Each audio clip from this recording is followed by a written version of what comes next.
If you want to make the sky your limit, entrepreneurship and business It's the only way. can give Only you way that. out. Artificial intelligence, especially, can make things easy for you in every field of life, whether it is business or a training or a trading, international business. Artificial intelligence can make your work easy. When in our lifetime these tools have come up for us, it would be a crime If we not didn't to learn, very Not true. to. So we are now graduating from the search engine to the chatbot. Correct. It's like speaking to your friend. So what do you think that, your brand actually stands for? A lot of people try to stuff material into the mind of the person. It becomes a lecture. Whereas in my programs, I teach them how to write their own story. Because each one of us lived a long life. And we have a story of our own. We already have a lot of things which others can learn.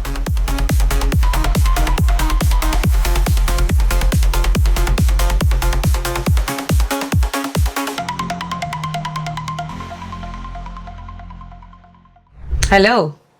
Cities are full of families that make history with their legacies they leave behind.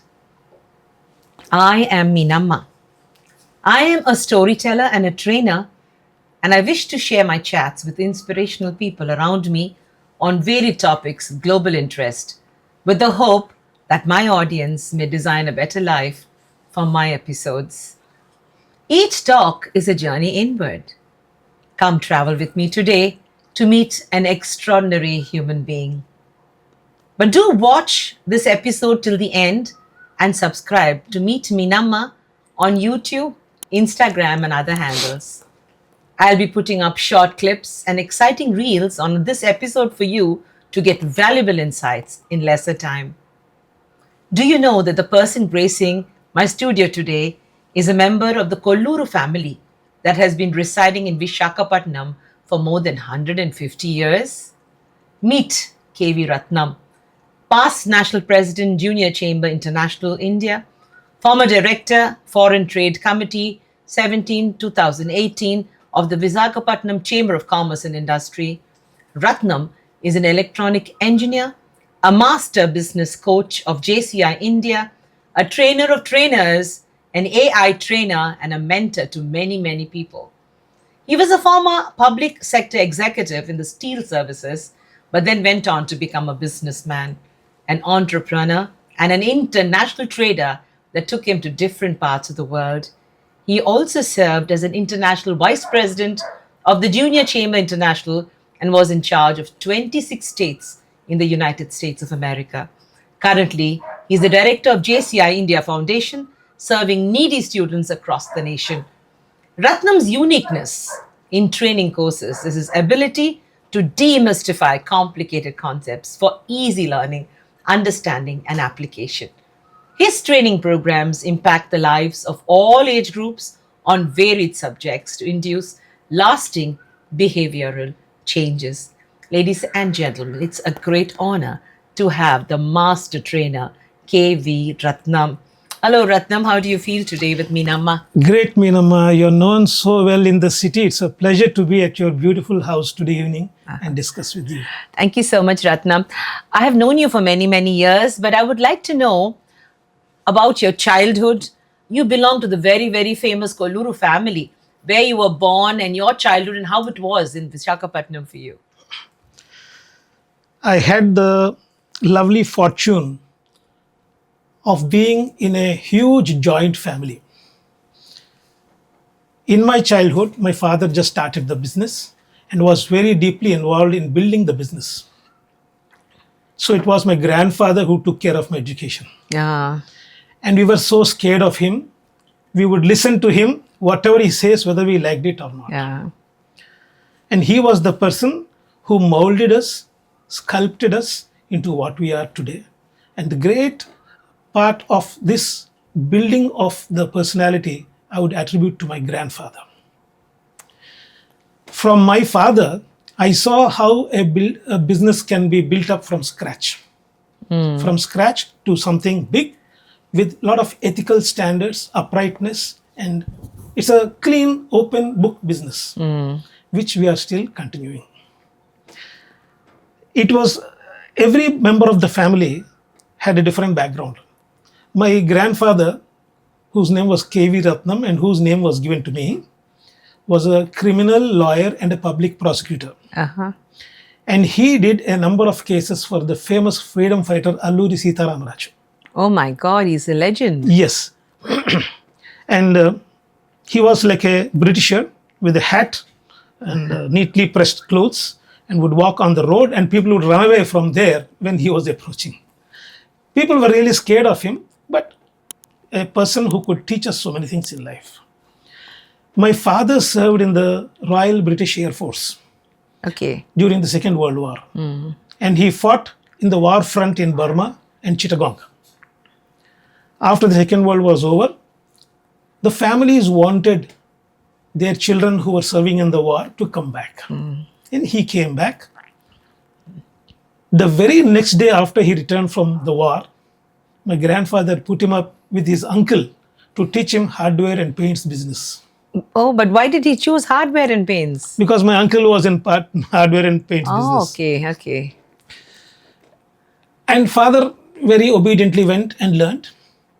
After 1 year of training, he came back and started his own business. He told me he was wondering what name we should give to the business. Then he said, why should I give some name? I will give my own name, Correct. K. Jagannath Rao, so that he is constantly protecting the value of that name. Fabulous.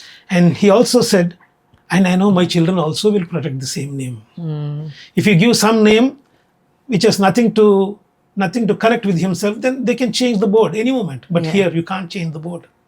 So from 1952 to this moment, the same name, the same ethical standards, the same good business we do.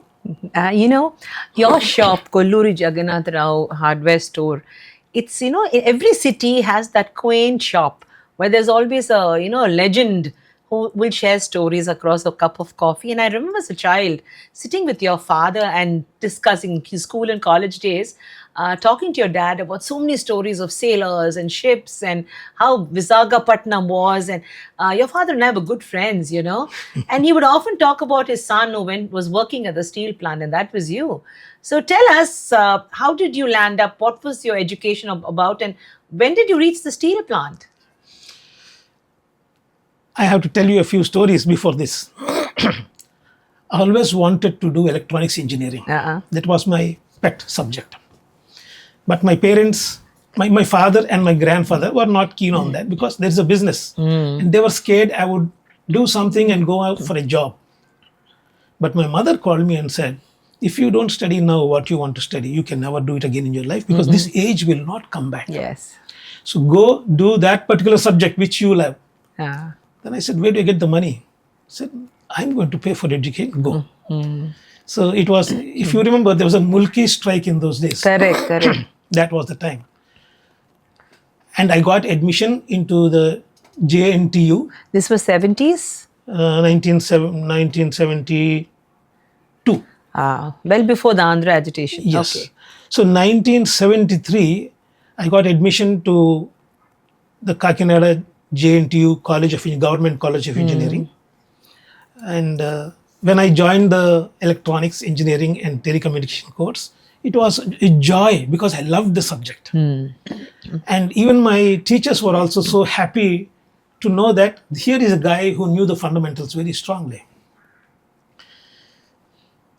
You know, the 5 years course it was in those days. You know how much I spent for my education, engineering education? 1 year, 2,500 rupees. Oh, So 5 years was around 12,500 rupees. And was the cost of my 5 years education. BTech in electronics and telecom engineering. Can you believe it? It was a government college with excellent equipment, and the top 10 of Andhra would go to that college.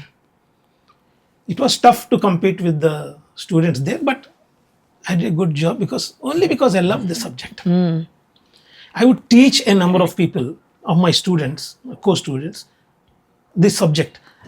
And that actually gave me a lot of interest to teach others. And that probably was the foundation for me to become a trainer. But tell me, here was Mr. Jagannath Rao calling it and sons So And since he's not there. So I imagine that he must have been waiting for you to come back and join his business and strengthen him, and you were actually taking a different course. So you were actually not getting into the hardware part, which your father was trying to get into your system, but you were actually getting into engineering and other things that your heart was choosing. So how did you get the detour and come back to your father, and then the story, of getting into a training career? Beautiful question you asked me. When my both sisters got married, and I got admission to some American universities after my BTech, both my father and mother got into deep depression. That nobody is there, the house is empty. And then I contemplated a lot and decided family's happiness is as good as my own happiness.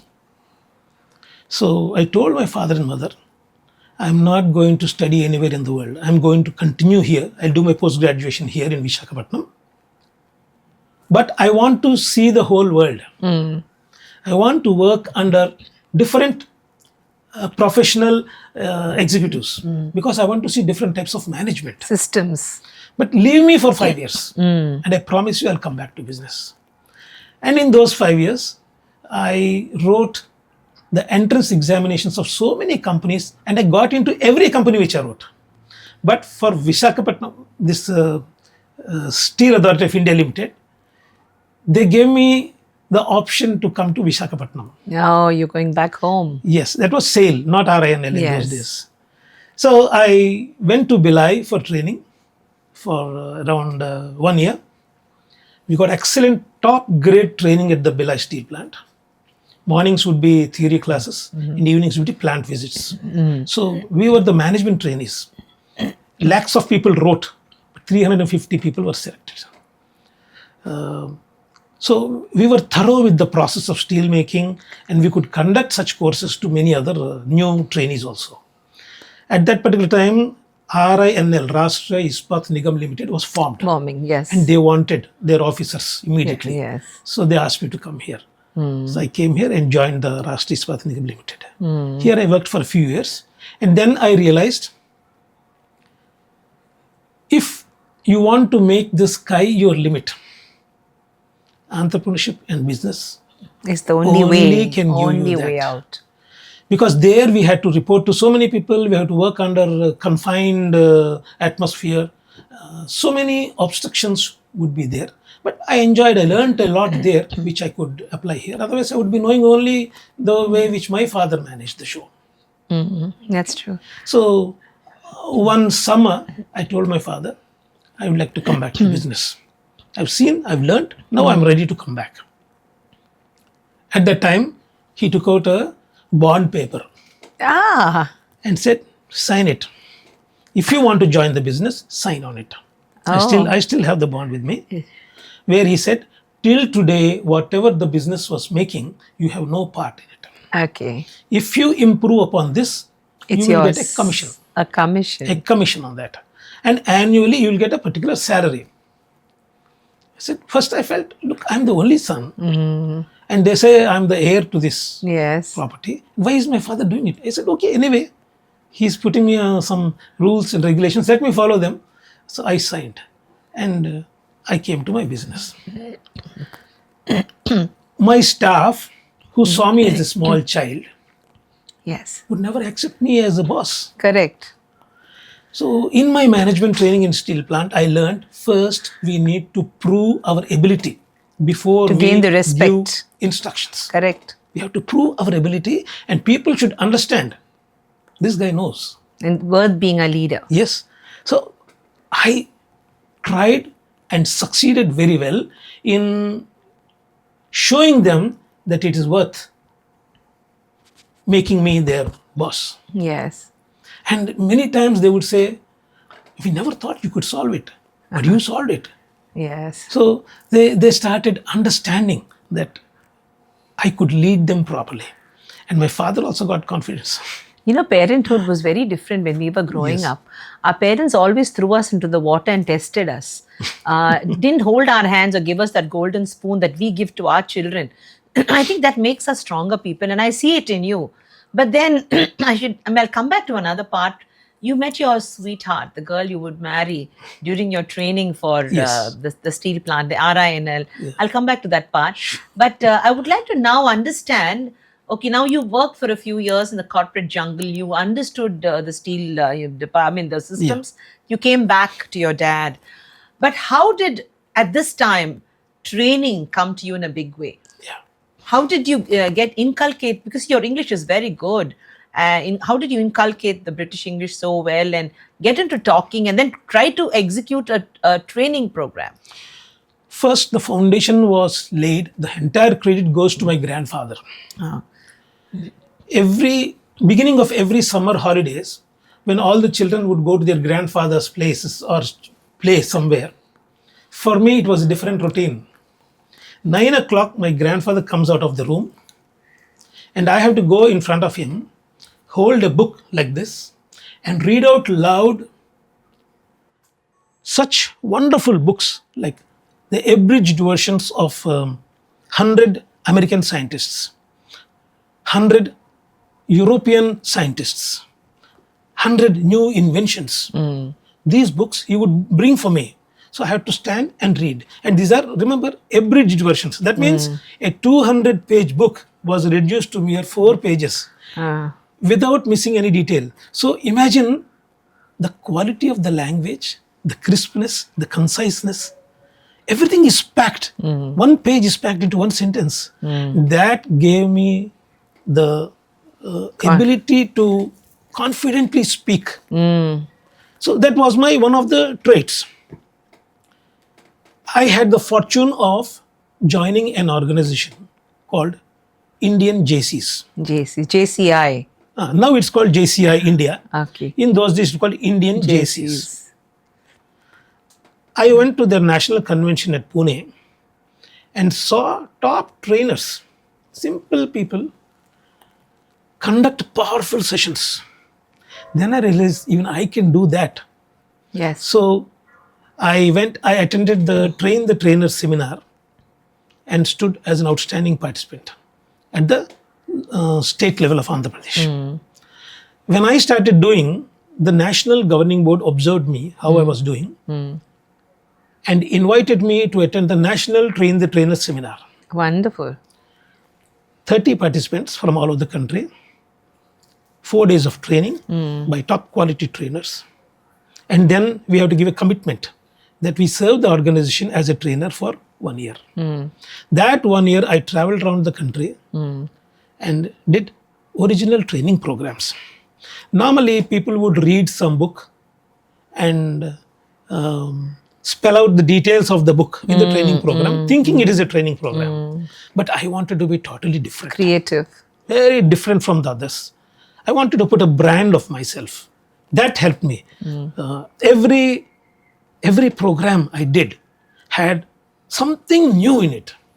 Okay. So people would come and spread the message. Don't miss these programs.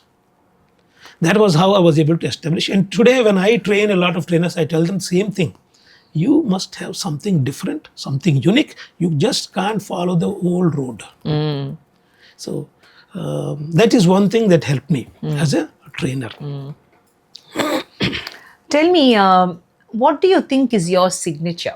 What does brand Ratnam have so different from other trainers that, there is no doubt when we sit in a circle and talk, your name comes up as one of the, eminent people who can train and people have confidence in you to improve their lives. So what do you think that, your brand actually stands for? When I do my training programs, it is not a serious affair. It is fun. Okay. So I insist that they enjoy going through the program. Yeah. And when they enjoy, they open up. This is number one. Number two, a lot of people try to stuff material into the mind of the person. It becomes a lecture. Whereas in my programs, I try to bring out the best out of them. Okay. No criticism, no finding faults, but trying to teach them how to improve upon it. Okay. So that is one. Third one is, I teach them how to write their own story. Because each one of us lived a long life and we have a story of our own. It's not that we read some American books or this book and that, and then try to apply it in our lives. Yeah. We already have a lot of things which others can learn. Our experiences. I'm not talking of sob stories where people want you to cry for them. Everybody has sob stories. But there are beautiful moments in our life Yes. which helped us grow up. So I bring out those beautiful moments in those people. Okay. Okay. I have practically forgotten to be angry. Okay. So I threw a challenge on my participants. How can you discard Ah, what is drawing you back from your life? correct. Anger, impatience. Sometimes I might be angry to get the results I want, but not out of control. So that brings a lot of friends, the family comes closer, a lot of things happen for us. So you use storytelling as a large narrative for your training programs? I teach them how to make their own stories. from their lives. Original stories. So that becomes the base for their own training programs. And then their programs will be original. How do, most of the speakers I notice, for many generations, they have content, they have fear of expression. Yes. Most people, that is the only thing, an obstacle. How do you get a person to overcome that fear, to get on stage and be an effective speaker? Yeah. I designed a program called Speechcraft. That program is being conducted for the last 30 years in JCI India. You created a template? Yes, Oh, wow. Speechcraft. Okay. Later on, people changed it. Speechcraft. Then somebody said they already have that name, so our people changed it to Speechcraft. Every year, in around 20 places across the country, young people are taught how to speak in front of an audience. I gave them 5 points. One is, you must come forward and introduce yourself, number one. Number two, you must come forward and introduce someone else. Correct. Number three, a topic given to you, you must make whatever you know about it, make a speech, impromptu speech. Number four, you propose a word of thanks. Number five, how do you address a hostile audience? Audience is unwilling to listen to you, then how do you bend them to listen to you? Correct. So these 5 are to be taught in Speechcraft. Now I think some things have changed, but this is the crux of it. So when you go through this process, initially people cannot express themselves because, as you know, you have gone through all these things. The mind becomes blank when you face an audience. Yes. Whatever expression they have on their face will have something to do with us. Yes. We will stop afraid of that. So to overcome all these things, we need to understand that we know the subject better than them.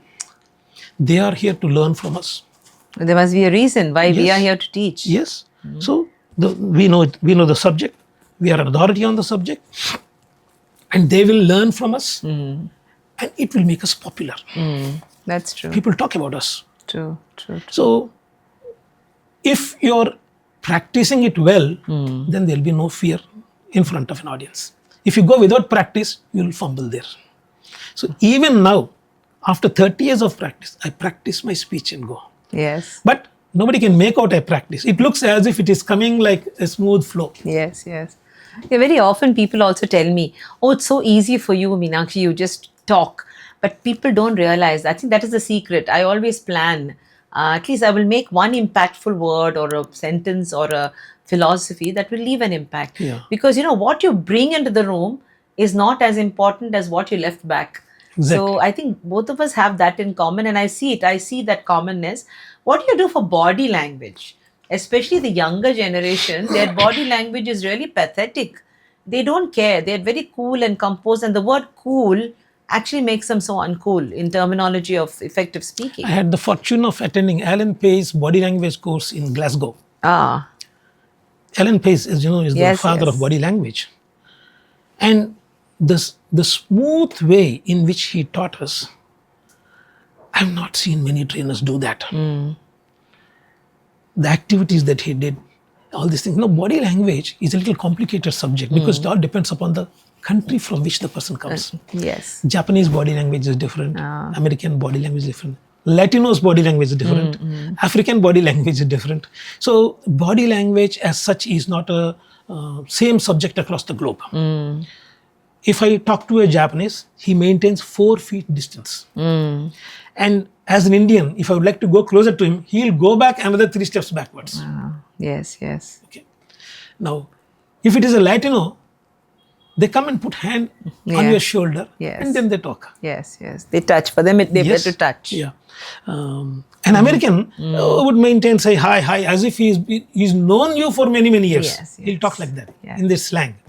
So body language, we need to study the body language of that particular person and the country from which she comes. Then only we can use it. If you're asking about the body language of our current people, in our programs we teach about body language. How they can show confidence on their face. Okay, by sitting, by using the right language, the eye contact, all these things matter a lot. Eye contact in public speaking is the basis to maintain the connection with the audience. Yeah. You know, Ratnam, I think you don't do effective speaking, you do personality development per se. Because, you know, the minute you're able to communicate, everybody becomes master of, in control of their own minds. So how do you do personal branding stories? For example, you have 10 students. Each one of them has a certain USP. Each one of them has a certain character fabric. And you are the master tailor. You have to stitch them together. So how do you recognize the best of each of your students? And how do you brand them? Like, how do you tell your student that leadership could be your core competency?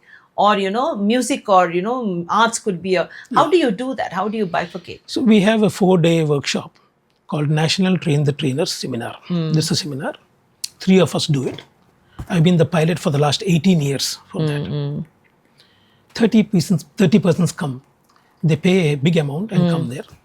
4 days, staying in a hotel. We observe them every moment. It's not that just when they come to the training program. And we can make out whether this man can make an impact on the audiences or not. We give them an assignment. There is a criteria which we check. And the feedback goes like this.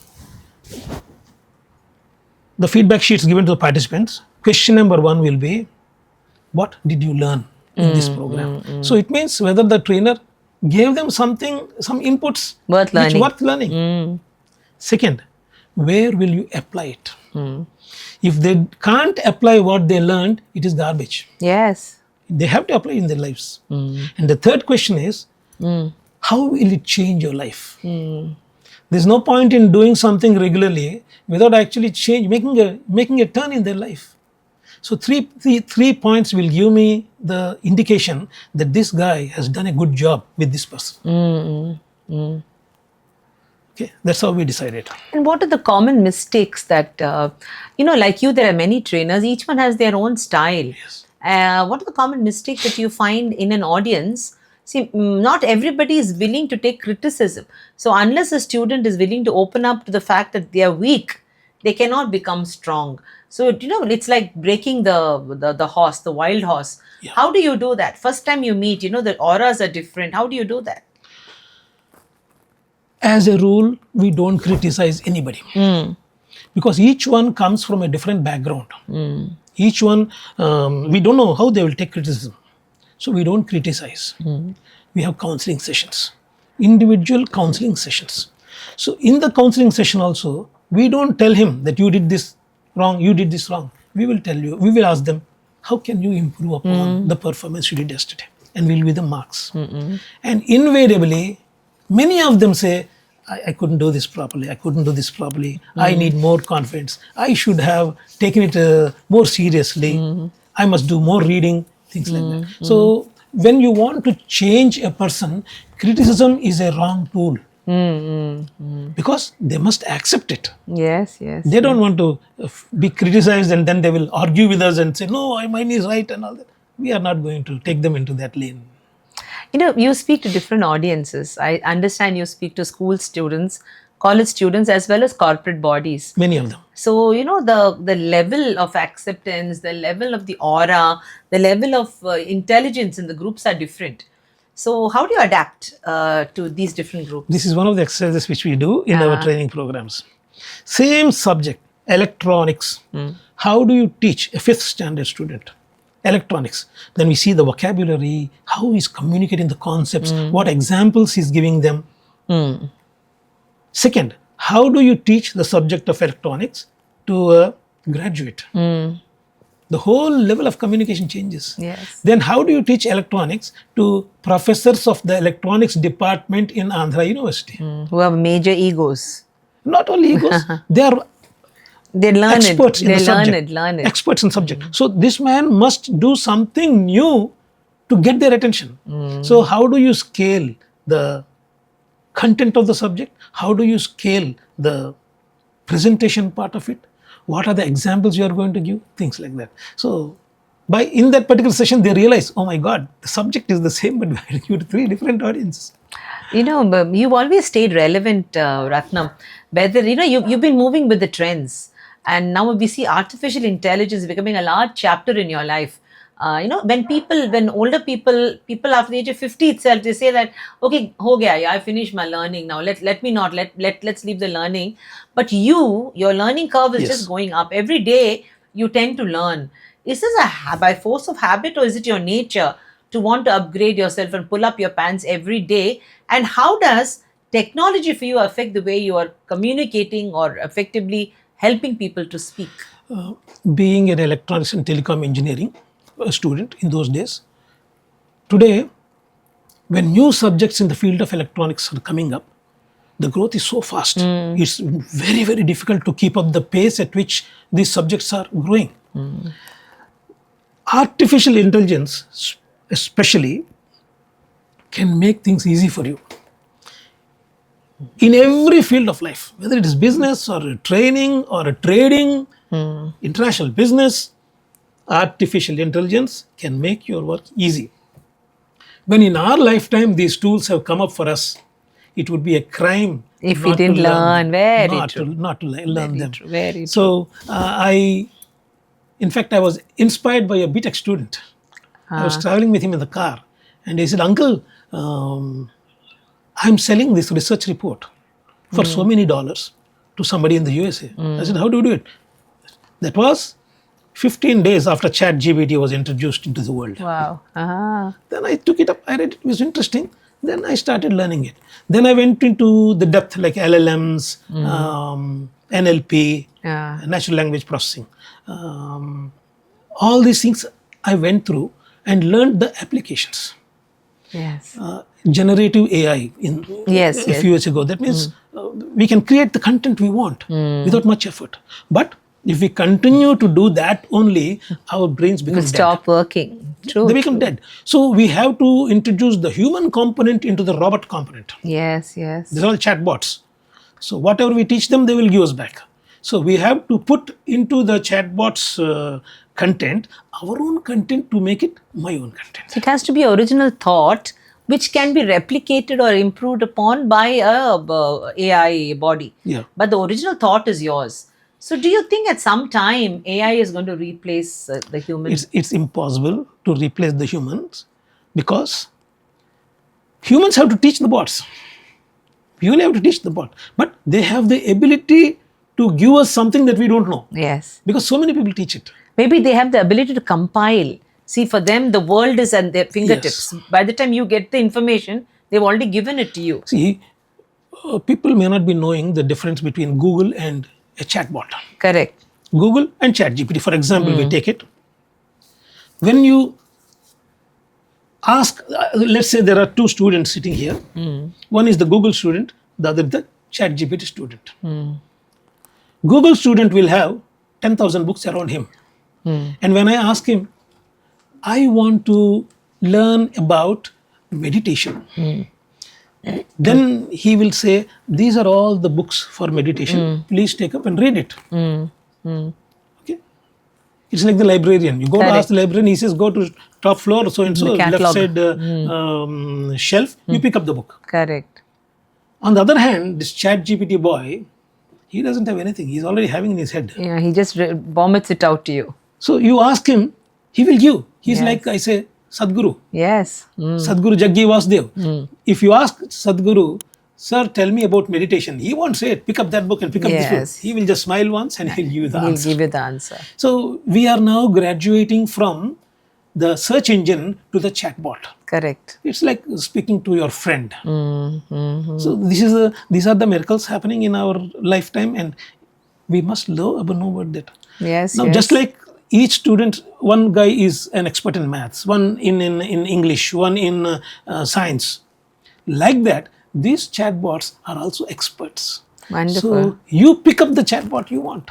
Ratnam, now let me take you back again. You're still with your shop, you're still with your store, but I cannot imagine that you have been the same level with your kind of intelligence, with your kind of knowledge, the unquenchable thirst for knowledge. You must have upped your game, isn't it? Tell me how the game went up for Jagannath Rao Garu. We have always been blessed with enough money. And our philosophy is to improve the personality and the quality of our lives, not just stash money. Correct. This was taught by my father, my grandfather, the same thing. And they said, just before you die, you will realize, why did I not enjoy my life? True. What am I going to do with this money?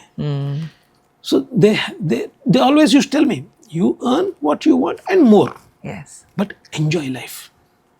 Enjoy life responsibly, learning new things and things like that. So neither my father or mother or grandfather ever objected to me learning something new. They would in fact give me money to buy books. The maximum amount of money I had till my 11th standard was 10 paisa. 10 paisa. And if I want anything, I would go and ask my mother, and she would give me 1 rupee or 2 rupees to buy whatever books. And my money was always spent on buying books. Books. Nothing else. The first time I had 50 rupees in my hand was when I joined the hostel in the engineering college. My father gave me 100 instructions before he gave me the 50 rupees. How not to misuse it. How to keep it carefully. Yes. So it was like that. And tell me, so did the business go to another level? Did you take it to other countries? What did you do for your business? Because of my junior chamber, Indian JCI India exposure, I traveled to many countries and continents. And then I realized everybody there, anywhere, is looking for a good partner to do business. Doesn't matter what business. Yes. Everybody wants to make money. Everybody wants to extend their hand, because in those days, RBI regulations were very strict. We couldn't take enough money there. Even to host a party to a business colleague was very difficult. With great difficulty, we would be getting in $300 Correct. Maximum. with a stamp on the passport. Yes. And there was difficulty in spending. But after everything is relaxed, now we do a lot of business with people. We entertain them, things like that. So when I meet these people in the conference and we talk about it, deep inside we all have the same vein. Let's do business across the borders. Across borders. So I do one program called BBB, Business Beyond Borders. Okay. Each country has a culture. Yes. Just like each person has a different personality, each country has a personality.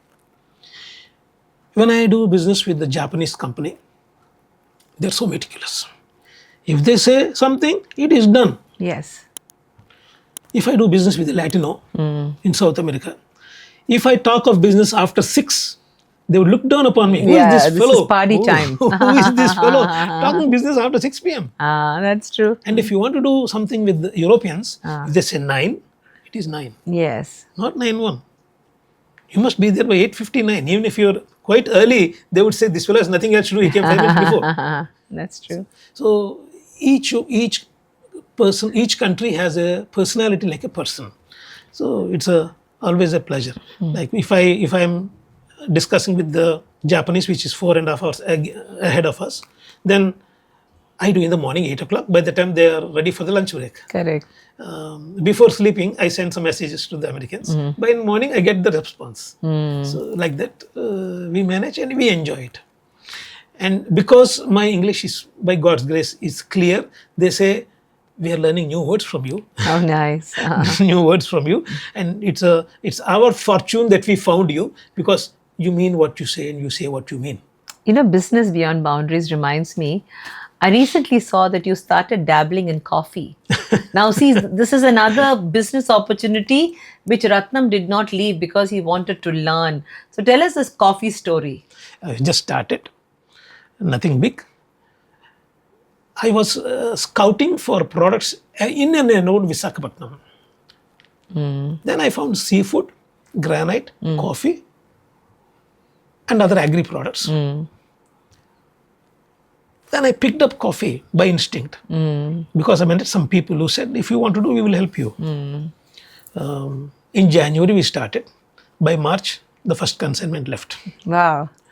So I'm happy, it's going on. Now the financial year ending, everybody has money tight. So we're waiting for April when we would start doing it. So when you start new businesses, what are you trying to do? Are you trying to learn or trying to earn? First 1 year, you have to learn the ropes of the business. Every business is different. Okay, how do you get the material? How do you find the buyer for that? Who are your competitors? Okay. Now, fortunately, we have the net, which gives us so many insights which we never got earlier. Today, I can tell you what they do in Brazil, what they do in Colombia, what they do in Argentina, and we are not able to do that. So the net is a big help, and so many resources are on the net. Yeah, so you're a master of so many things. It's not just one training. You want to put your finger onto every pie and you eat the pies well. So that makes you so different, Ratnam. You're every minute like a volcano erupting. Whenever I take up anything, I put my heart and soul in it. Wonderful. Because somewhere I read a high jumper, he broke the world record. Somebody asked him, how did you do the jump? He said, first I put my head and then I take my heart above it. And then I jump. That is so beautiful. And then I jump it. So that really stuck to me. If you want to do something new, don't do half-hearted work. Put your these things. Ratnam, I take you back again to the time when you were recruited to RINL and you met this sweet girl called Sandhya. I know this girl, and what a spark beyond her time. A wonderful, beautiful human being. You fell in love with her. Share us your story of your life and your partner. When we were selected for the Rashtriya Ispat Nigam Limited, Steel Authority of India Steel Limited, Authority. we were asked to come to Bhilai steel plant at their management training center called BMTC, Bhilai Management Training Center. It is supposed to be the top two centers. First was Tata's and the other was Bhilai's. They would get top quality management consultants to come and talk to us. So when you have such people in your ambience, the quality of thoughts, the expressions, and the level of their thinking will stick to you a little bit. That happened to me. We had stiff subjects like steel making process and all those things, which are technical. But apart from that, behavioral sciences. There I learned a lot of different things like transaction analysis, neuro-linguistic programming, and all these things were introduced to us in those days. So that formed a good base for us.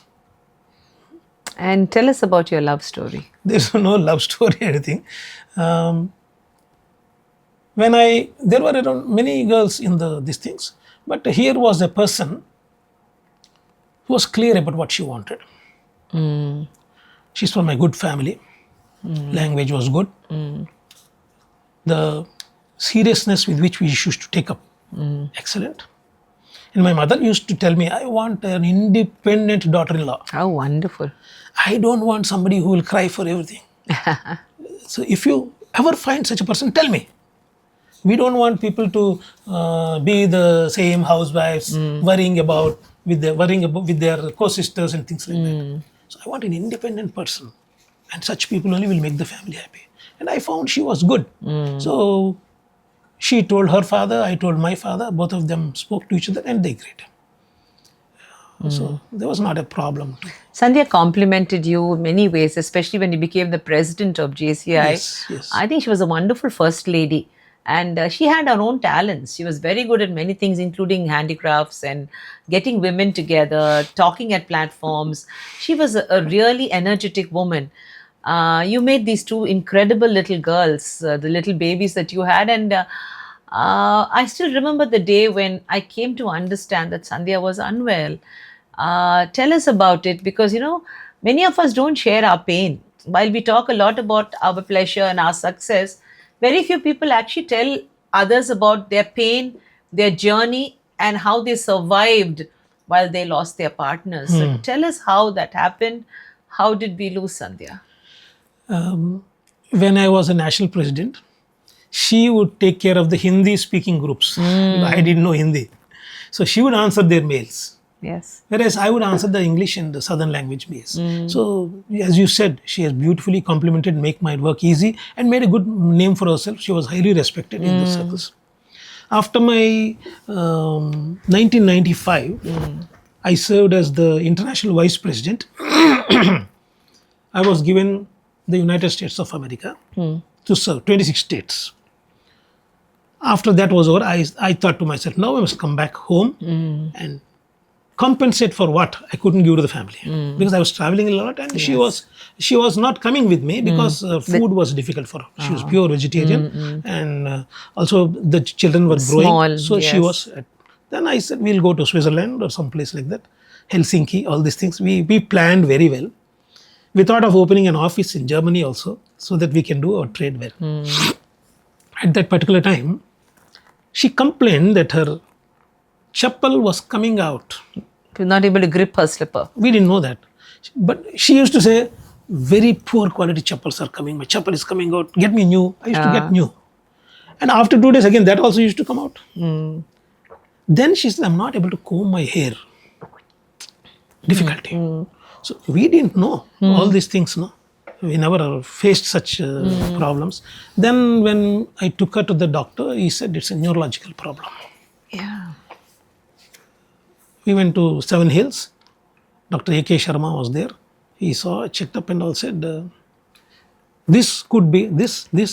He gave 4 options. It could be a tumor here, it could be a neurological problem. He gave some options, and they said, the incidence of these problems is very rare, very rare. But if you go to Bombay, they can tell you in a minute. Yes.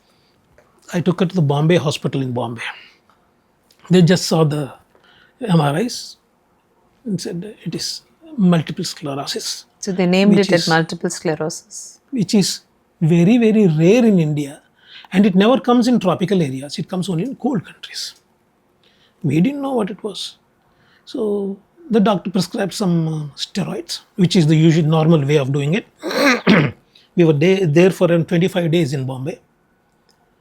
And then coming back, I asked the doctor, what should I do now? He said, if you have a glass doll in your house, how do you carefully take care of the glass doll? That is what you have to do here. Okay. And then, what is the next course of action? The doctor said, if this problem increases rapidly, then we have to use beta interferon injections, which was around 15,000 rupees per injection, and you have to give every week one for the rest of the life. But the side effects are going to be worse than the problem. True. But if this particular problem, neurological issue, is not going up, then you don't have to give, you can continue with the steroids. So we were only praying, because they said every day something would be lost in the body. Legs, The hands, control. eyes, So basically muscular control. neurological, Control. nerves. So we used to pray, God, don't take out the eyes. Do whatever you want. Don't take out the eyes. So the whole family supported me a lot. My father, mother, sisters, my children also supported me very well, supported her also very well, and took good care of her. She used to say, every dark cloud has a silver lining. Now this dark cloud has, this family has a silver lining for me. I'm so fortunate. So our only job was to make her happy. lot of many problems. It used to increase, then heavy medicines, because of the medical side effects, different pains, all these things happened. But I said, let me give my full time. She was in those days afraid she would be occupying my time with her. So she would say, no, you go do your No, business. you were at the peak of your career Yes. in every way. So this came at when you were at the peak of your career. Yeah. So she said, you're not doing your training. I said, don't worry about it. You're my first preference. So I used to be there. And only when she was well, I used to go and do the training programs. Because then I start my international travel. I said, I'm not going to travel. For many years, I didn't travel. So I'm good. Because if something happens, I have to, coming back would be difficult. So my two daughters also cooperated so well. We were worried how they would be taken care of. Who would take care of them? My aunties helped a lot. And we called both our daughters and told them, look, mommy is like this, I'll take care of mommy, you don't have to do anything. But we can't run after you all for studies. You all have to do on your own. Poor Both of them said, yes, we will do. And they studied themselves. They never came to us for any sort of help. They did their job and they are now in top careers. Correct. You have two wonderful daughters. Two wonderful daughters, yes. Chip up the whole block. Yes. When the woman of the family, I feel there is something very different when the woman falls ill. Your parents were still there, and this was all happening when the joint family was watching. How did you cope, Ratnam, emotionally, mentally? There were two little children who were looking up to you, and you had become the be all and end all for them. How did you cope, Ratnam?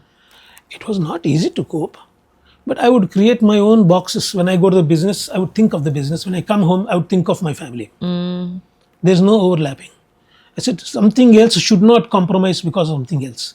But at the same time, we cannot compromise our time with each one. If my wife is there, my full time was given to her.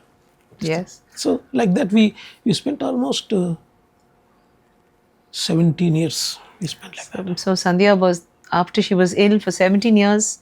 Because every day some organ would collapse. So first she used to walk slowly, then she could not walk, then she could not use her both legs and right hand. Only left hand was working. Things like that happened. So frequently getting the MRIs and seeing how the disease is killing us. How easy is it to talk about the loss of your spouse? It must have been very difficult at the beginning. When I lost my son, I was relieved that he didn't have to suffer cancer. It was a relief. Many people don't understand The that. day it was diagnosed, I was in Seven Hills Hospital and you were collecting the reports. Oh, And you were totally pulled down. I said, Meenakshi, this is not yourself, normal yourself. What happened? He said, just diagnosed something very serious. So I got a shock. I went and told my wife about this. how was it for you? Are you able to talk about it after so many years? No, Meenakshi, it's not after so many days. Every day I remember it 10 times. Yeah. It's not old memories. They are fresh memories in my mind. Yes. See, when I was doing my training programs, one of the programs was stress management. In stress management, there would be different levels of stress. Highest level of stress, they say loss of spouse. Very true. And I didn't know about that, all those things. Just bookish knowledge. Loss of spouse is going to be highest stress. And I never knew I would face it in my own life. So immediately there would be a vacuum. The pain she underwent, for a moment I would think, It's a relief. God, good. Because many times she used to say, you are selfish, you are holding me back, you are not leaving me. So I said, okay, now she's free from all pain. Yes. All pain. Yes. Now that you're an all-rounded person, all of us are like in the twilight of our lives, and we are still living life king size, despite the pain, despite the experience, despite losing people, despite everything. We are still walking life with so much dignity.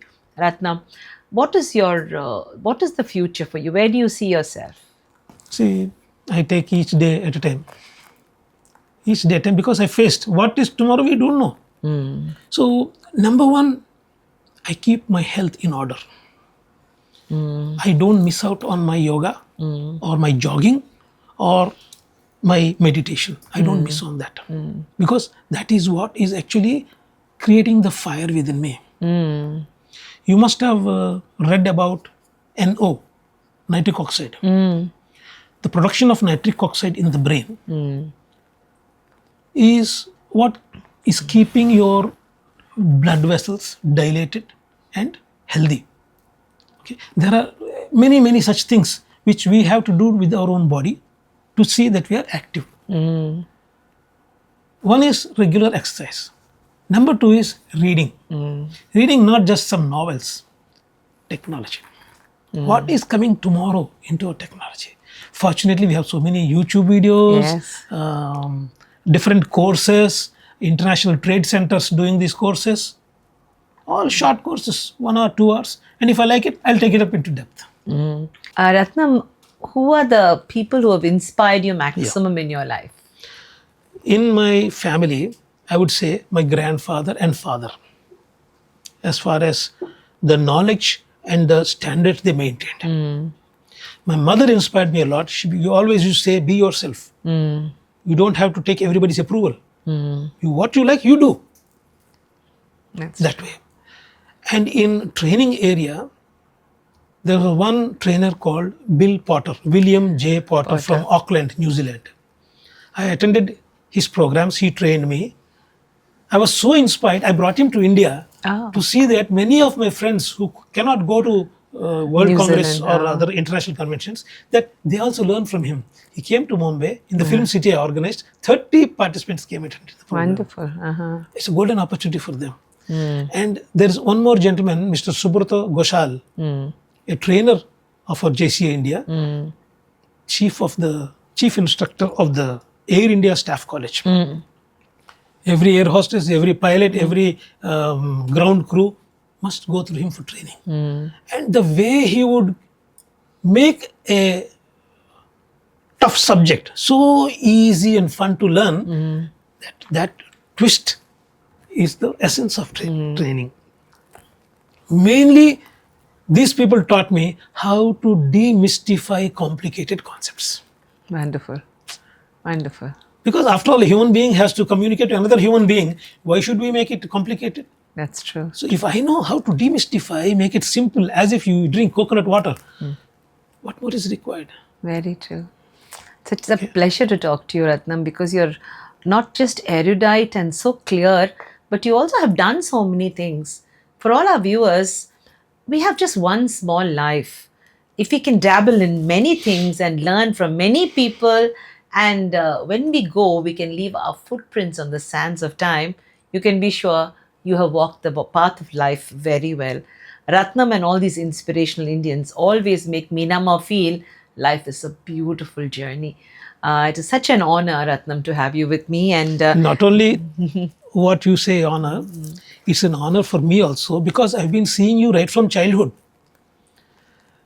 When you accompanied your dad at the cricket commentary, and the Guinness Book of World Records, you and your dad were the first father-daughter yes, doing that. It was all an inspiration for us. Yes. All these things, they're not small. They're Yes. great inspirations. And Meenamma, I enjoyed this talk so much. You brought back so many lovely memories. You crystallized so many concepts in my mind. Thank you for inviting me to your channel. I know you're a great person in Visakhapatnam. There's nobody in Vizag who doesn't know you. You built a beautiful business, razzmatazz, and took it to the top. thank you so much, Ratnam. And to have you as a friend is my pleasure. Thank you. Ratnam, have you watched any of my earlier episodes? I've already finished more than 220 episodes. No, only one episode I watched. A month ago when you asked me, I saw that episode. And I had an idea what you were doing. Would you like your friends to subscribe to me? Yes, I will definitely If they do like that. my work, I would like you to just give an appeal to ask your Yes. friends, did you enjoy yourself? Maybe you can look at your camera and tell people whether you enjoyed yourself and whether you would like them to subscribe to my channel. Okay. My dear friends, Meenamma's channel is a very powerful channel. There's a lot to learn from here. If you like this interview, please subscribe and learn a lot from this great lady. Thank you so much, Ratnam.